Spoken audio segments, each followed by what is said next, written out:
اور یعنی متحد ہیں اور بہت ہی مؤثر انداز میں یہ لگا رہے ہیں، لیکن اس کا اثر کتنے دیر میں ظاہر ہوگا یہ ذرا سوچنے والی بات ہے. اور دوسری طرف یہ کہ خود روس کے جو اتحادی ہیں، روس کے حامی ہیں،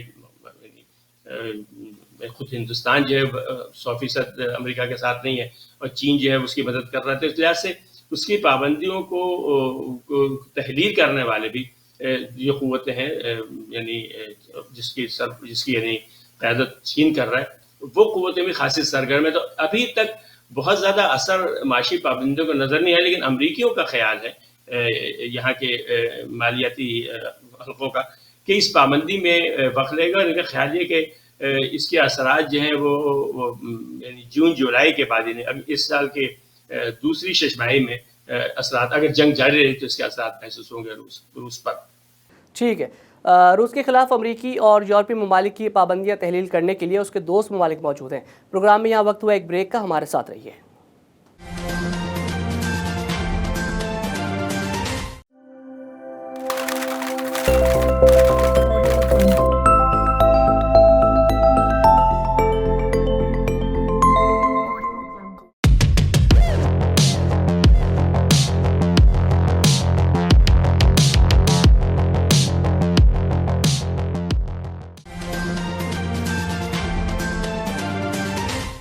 پروگرام فور سائٹ میں ایک بار پھر خوش آمدید.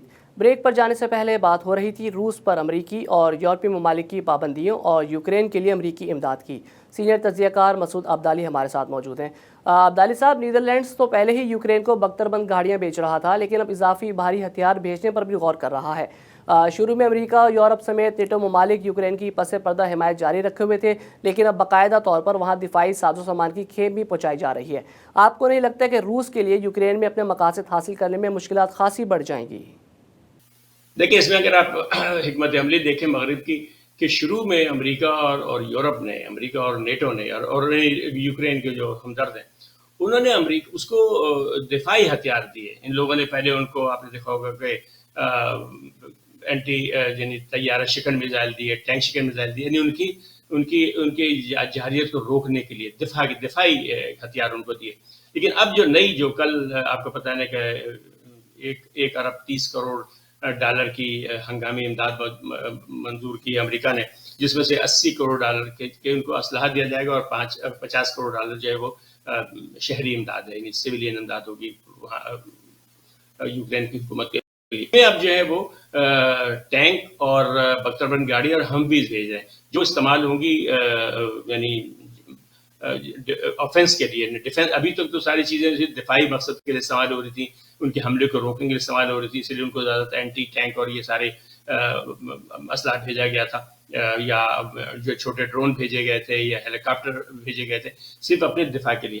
اب جو کھیپ کل یعنی جو منظور ہوئی ہے، پرسوں جو منظور ہوئی، جس کے بارے میں کہنا یہ ہے کہ منظور سے پہلے اسلحے کی فراہمی روانگی وہاں شروع ہو چکی، بلکہ اسلحہ پہنچ چکا ہے کافی. تو اب یہ اسلحہ جو ہے یہ استعمال ہوگا حملے کے لیے. یعنی اب یہ صرف ایسا لگ رہا ہے کہ اب یوکرین خالی حملے کو روکے گا نہیں، بلکہ وہ جوابی حملہ کرے گا.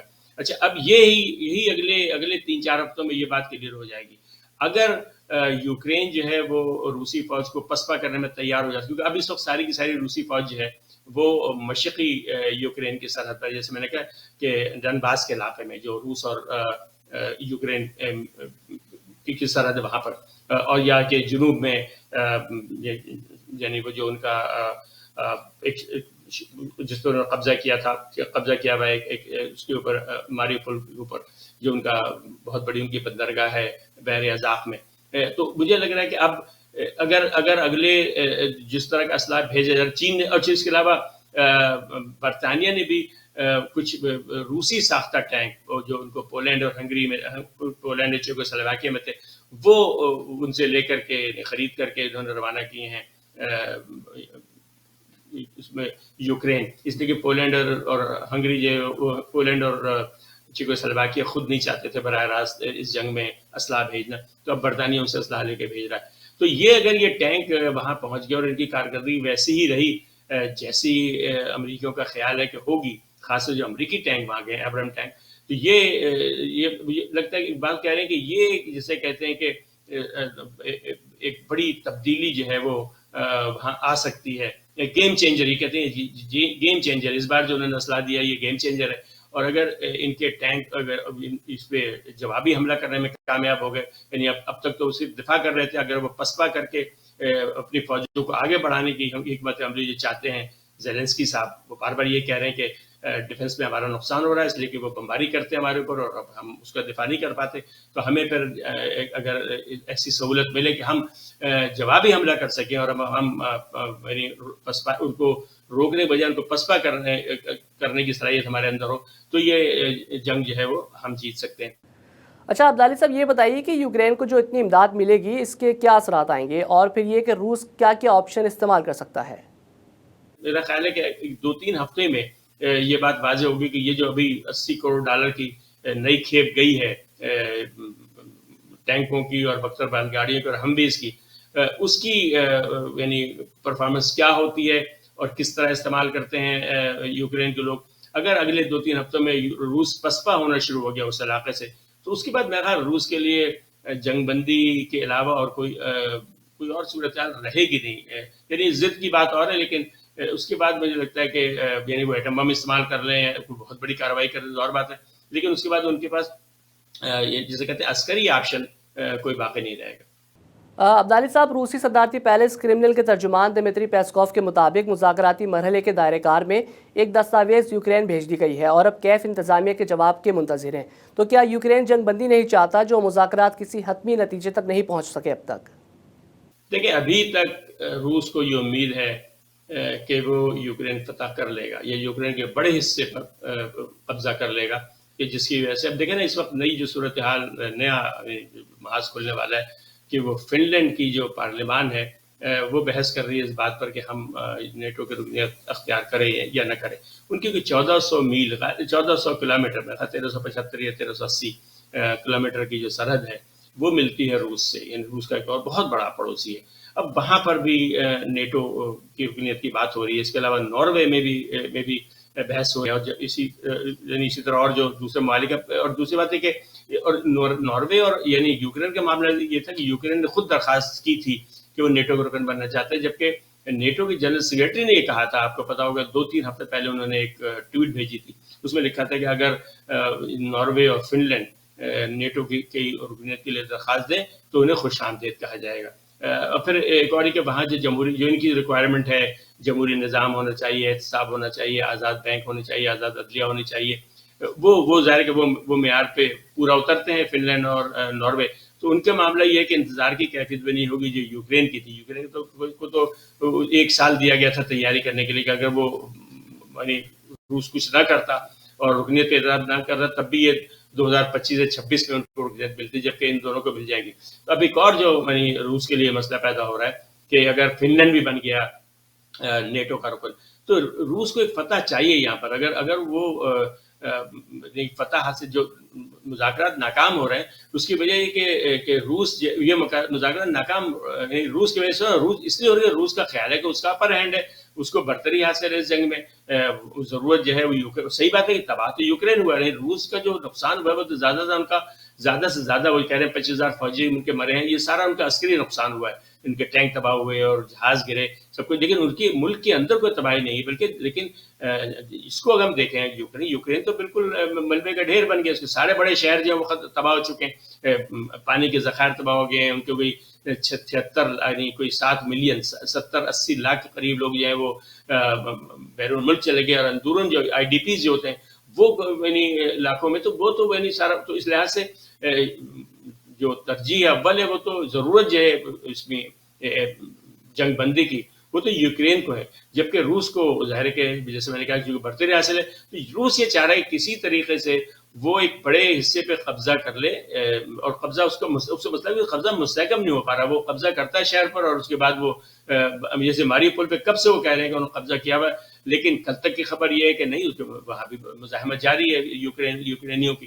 تو اس لیے جو امن کوششیں اس لیے کامیاب نہیں ہو رہی کہ پیوٹن صاحب کو ایک فتح مبین چاہیے. جب تک وہ ان کو صاف کلیئر کٹ فتح نہیں ملے گی اس وقت تک مذاکرات کی میز یا تو کھلی شکست ہو جائے ان کو کہ ہتھیار ڈالنے مجبور ہو جائے، پھر تو ظاہر کہ معاملہ بالکل دوسرا ہو جائے گا، یا یہ کہ اتنے بڑے حصے پہ اتنی زبردست ان کا قبضہ ہو جائے کہ اس کے بعد وہ مذاکرات شروع کر سکے. تو جب تک کوئی فیصلہ کن کامیابی نہیں حاصل ہوتی روس کو، اس وقت تک میں نہیں سمجھتا کہ پیوٹن صاحب مذاکرات کے میز پر آئیں گے سنجیدگی کے ساتھ. وہ آتے تو ہیں، بات چیت تو ہوتی ہے، لیکن زیادہ تر بات چیت اس بات پر ہوتی ہے کہ کس طرح زخمیوں کو علاقہ سے نکالا جائے. یعنی ابھی تک امن کے لیے کوئی ٹھوس بات نہیں ہوئی ہے. تو اس کی وجہ یہی ہے کہ روس انتظار کر رہا ہے کسی فیصلہ کن فتح کا، اور نیٹو انتظار کر رہا ہے اس بات کے کہ امریکہ روس کی فیصلہ کن شکست ہو جائے. تو اب دیکھیں کہ اسی وجہ سے یعنی دونوں فریق جو ہیں وہ مخلص نہیں ہے بات چیت میں. بہت بہت شکریہ. سینئر تجزیہ کار مسعود عبدالی ڈیلس سے ہمارے ساتھ موجود تھے. خاصی تفصیل سے روس اور یوکرین کے درمیان جنگ پر اپنا تجزیہ پیش کیا.